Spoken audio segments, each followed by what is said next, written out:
A finales del siglo XIX, en una época donde las mujeres estaban completamente alejadas de la vida profesional, donde lo que se esperaba de ellas era que criaran a sus hijos, que formaran una familia, Julia Morgan no solamente abre un camino para las mujeres profesionales del resto de la historia, sino que además revoluciona de manera increíble lo que es la industria de la construcción. Julia Morgan nace en 1872 en la ciudad de San Francisco, en Estados Unidos, en una familia bastante adinerada, muy relacionada, con muchos contactos, lo que le permite acceder a una muy buena educación. Es entonces cuando termina el bachillerato que se inscribe en la Universidad de Berkeley para estudiar ingeniería civil, una carrera dedicada especialmente para los hombres y una industria de la construcción dominada principalmente por los hombres. Todos pensaban que iba a ser solamente una etapa, que ella se iba a sacar esas ganas, esa curiosidad de estudiar y que eventualmente iba a formar esa familia y se iba a olvidar de la vida profesional. No pudo ser distinto para Julia. Enseguida que entra a la universidad, se fascina con la matemática, con la física, con la teoría de estructuras, con la ciencia de materiales. Tanto así que se destaca particularmente, siendo la cuarta mujer en la historia de la universidad en recibirse de ingeniera civil. Obviamente, la única dentro de su generación. Igualmente llama la atención de uno de los profesores de la universidad, que también se convierte en su mentor, que es Bernard Maybeck, y que observa en ella que no solamente como el resto de sus compañeros estaba interesada en la ciencia de materiales, en la estabilidad de las estructuras, sino que además intentaba en sus diseños plasmar una armonía, buscar un cierto arte que combine con el ambiente, una funcionalidad dentro de lo que proyectaba. Es así donde le recomienda, una vez graduada, que continúe sus estudios de arquitectura. Pero la Universidad de Berkeley no ofrecía un programa de arquitectura en ese momento y le recomienda que viaje nada más y nada menos a la mejor escuela del momento de arquitectura, que estaba en París, en la Escuela de Bellas Artes. Imagínense para esa época, ¿no? Finales del siglo XIX, no era como ahora que uno puede aplicar por internet, averigua todo, coordina todo y viaja cuando tiene todo solucionado, sino que en ese momento había que viajar y después solucionar. Cruza medio mundo, sola, alejada de las influencias de su familia, de ese resguardo que le generaba la familia que tenía, los contactos que tenía, y se va sola a una cultura distinta, a un país diferente.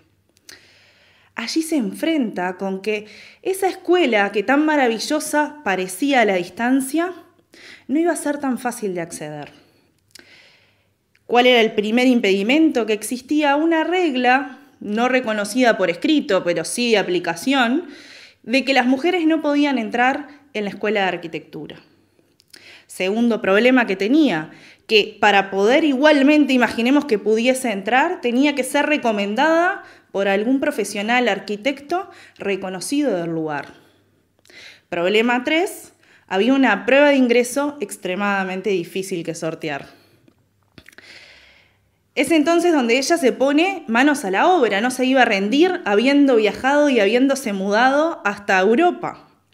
Y se pone en contacto con una sociedad de mujeres activistas que justamente estaban trabajando para poder sortear esas dificultades que tenían las mujeres que querían acceder a estudios universitarios. Es a través de ellas que logra acceder por lo menos a un programa de verano de arquitectura, que no era la carrera, pero por lo menos podía irse relacionando. Y esto también le permitió sortear el segundo problema que les comentaba, porque en ese propio programa llama la atención de un arquitecto de la zona, que se llama François Chemis. Ese arquitecto que ve en ella gran potencial, después de ese programa de verano la invita a formar parte de su estudio. Imagínense lo arriesgado que fue también esta persona, que no le importó el que dirán y la invitó a un ambiente masculino, un ambiente de la construcción, donde ella, por supuesto, no se sentía del todo parte, pero sí era un paso más para alcanzar su sueño. A partir de esto empieza a destacar, sus diseños empiezan a destacar, empieza a tener notas en la prensa, o sea, ya se empezaba a hablar un poco de ella. Y así es que a través de la recomendación de este arquitecto es que logra finalmente que la dejen dar esa prueba, esa tercera parte, que es el tercer impedimento que yo les comentaba, que era pasar esa prueba de ingreso, que parece que no era nada sencillo. Es más, ella ya venía con su título de ingeniera civil y tuvo que rendir esa prueba 3 veces para lograr aprobarla. Es ahí cuando finalmente logra entrar en la Escuela de Bellas Artes, en la Facultad de Arquitectura. Obviamente destaca por sobre sus compañeros y obtiene su título de arquitecta. No era su intención quedarse en Europa, sino más bien volver a su tierra natal. Pero esta etapa de su vida, además de enseñarle una gran perseverancia, también la logra empapar de lo que es la arquitectura europea, heredera de esa cultura grecorromana. Se dice que ella andaba por París siempre con una libreta, dibujando e inspirándose de esas estructuras maravillosas que veía. Y esto después lo vamos a ver muy claramente en su obra. En el año 1902, ya con su título de ingeniera y su título de arquitecta, vuelve a los Estados Unidos. Ahí abre un pequeño estudio, pero obviamente no tenía una gran cantidad de clientes, sino que también tiene que trabajar con otros profesionales. Pero es en 1904 que se le da una oportunidad muy especial. Se le encarga el diseño de un campanario, una estructura que es bastante esbelta, es bastante alta, tiene como 5 o 6 pisos, que iba a albergar simplemente campanas para la Universidad de Mills. Bueno, frente a este reto, ella no se contenta simplemente con hacerlo, simplemente con diseñar una estructura estándar, sino que nuevamente decide ir un paso más. Y ese paso más esta vez va a ser utilizar un material de vanguardia, un material diferente, que nadie usaba en la costa oeste de los Estados Unidos. Es el conocido para nosotros hormigón armado, pero en esa época no era de utilidad como hoy en día, donde la mayoría de nuestros edificios, de nuestras casas, están hechas de este material que combina el hormigón y el acero. Entonces, nuevamente, imagínense en un mundo, en un ámbito profesional que ya era criticada por ser mujer, además estaba experimentando con nuevos materiales. Logra construir este campanil, le llaman así, es el campanil de Julia Morgan, y bueno, queda por ese lado, muy criticado, pero todo sale bien, y es recién 2 años después, en 1906, que uno de los mayores terremotos que tiene históricamente la costa de California ataca la zona. La mayoría de los edificios que otros profesionales se jactaban de haber hecho y que estaba todo como muy, muy lindo y muy fantástico, se destruyen. El campanil de Julia no solamente sobrevive, sino que sin ninguna fisura. Algo que maravilla, porque en ese momento no existía que frente a ese terremoto no hubiese estructura que fuera afectada. Imagínense sus compañeros, sus colegas, que finalmente tienen que empezar a reconocer la obra de Julia como algo maravilloso que iba a no solamente a revolucionar el momento, sino a marcar un camino para el futuro, para justamente poder trabajar con estas estructuras sismorresistentes como las conocemos hoy en día. Esta no va a ser, era solo el comienzo de su carrera, por supuesto. Estamos hablando de una Julia de aproximadamente 30 años, 30 y algo de años, tenía su carrera por delante. Y es en el mismo año, en 1906, donde en San Francisco se estaba inaugurando un hotel llamado Fairmount, que iba a ser, estaba toda la atención en ese hotel, un hotel muy grande, muy lindo, muy lujoso. Pero en ese mismo año, que no es un buen año realmente para la costa de San Francisco, ese hotel, días antes de su inauguración, que también iba a ser de hormigón armado, era todo un revuelo frente a que Julia se había animado con el campanil, otros compañeros se animaron a empezar a experimentar con este material, pero por un error eléctrico se incendia. Se incendia todo su interior y su exterior queda intacto. ¿Qué pasa con este material? Y con el desconocimiento que tenían sus compañeros de este material es que dejaron muy poco recubrimiento al acero que contiene el hormigón armado. Entonces el calor, la temperatura del fuego penetró en el material y el hierro se empezó a derretir, generando que las columnas se pandearan, que los techos se bajaran. Un lío. Nadie quería agarrar la refacción de ese edificio, porque quizás de las cosas más difíciles que hay es arreglar un edificio en este estado, más todavía con este material que nadie sabía mucho cómo se comportaba. Se imaginarán que es Julia Morgan que con toda su valentía decide agarrar ese trabajo y refaccionar ese edificio. Este es un trabajo extremadamente puramente estructural para ella, no es que interviene en lo que es el diseño arquitectónico ni de interiores, sino que se concentra en la estructura en sí. Y no solo eso, sino que es una de las primeras veces, quizás de las primeras veces en la historia, que una mujer toma el frente de una obra.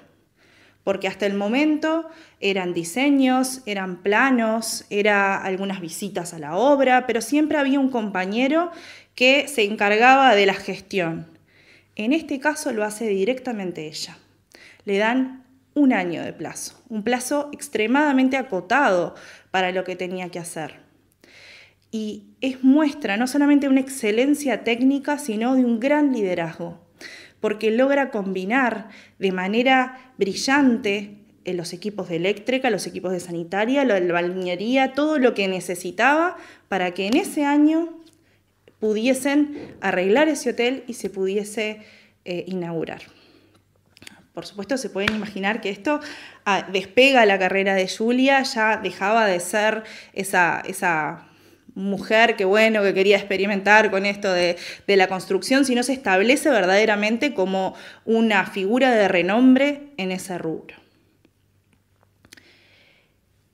Es quizás de los trabajos más conocidos y que vale la pena mirar y vale la pena observar la construcción del castillo de Hearst. Es este gran empresario que fue este señor Hearst, que siempre estuvo muy relacionado con su familia y siempre le apoyó muchísimo, le concede la realización de lo que sería su casa, que lejos va a ser de ser una simple casa como se la están imaginando, porque estamos hablando nada más ni nada menos de una propiedad de 8.361 metros cuadrados, con más de 58 habitaciones, 60 baños, 18 salones, 41 chimeneas, una piscina exterior, una piscina interior, y así podría seguir y seguir nombrando. Esta obra duró desde 1919 hasta 1947 y fue de los grandes desafíos que tuvo ella. En este caso, tanto el diseño de ingeniería como el diseño de arquitectura, como el diseño de interiores, todo estuvo a su cargo, la dirección de obra, todo. Y el problema que ella iba teniendo, que fue su mayor dificultad, fue que no fue un diseño que lo cerró, lo construyó, lo hizo, listo. Sino que a medida, en todo este tiempo que les digo, iban cambiando los requerimientos y había que ir anexando más cosas diferentes, combinar diferentes estilos. Y es acá donde verdaderamente vemos ese aprendizaje que tuvo en Europa. Ese estilo grecorromano que yo les decía que había aprendido, lo lleva a este castillo. Y así que tenemos una piscina exterior con un diseño romano maravilloso, pero también una piscina interior que combina de una manera espectacular lo romano con lo oriental. Es algo pocas veces visto hasta en los siguientes años, hasta el día de hoy, que un arquitecto logre generar un ambiente que combine estos dos estilos de una manera tan, pero tan maravillosa. Podríamos seguir hablando de las más de 700 obras que realizó en su vida. Pero la realidad es que, más allá de su reconocimiento en su momento por sus compañeros, es recién en 2014 donde el Instituto de Arquitectos de Estados Unidos recién ahí le concede la medalla de oro, que es el mayor reconocimiento que se puede dar a un arquitecto. 57 años después de su muerte, habiendo revolucionado lo que hoy conocemos como la ingeniería civil, porque ese trabajo que ella hace, ese animarse a experimentar con ese nuevo material, fundando las bases para que sea tanto sismorresistente como resistente a los incendios, es lo que nos permite hoy en día desarrollar todas nuestras estructuras. Mucho de ello se lo debemos a Julia.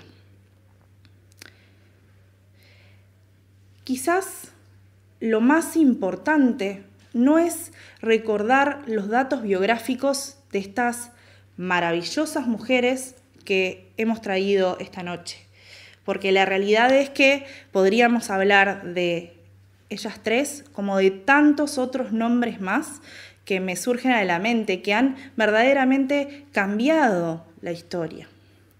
Pero más que acordarse de los datos, quizás lo más importante es rescatar aquellas virtudes que demostraron, que hicieron que verdaderamente haga un cambio y que eso puede ser una fuente de inspiración para nosotros.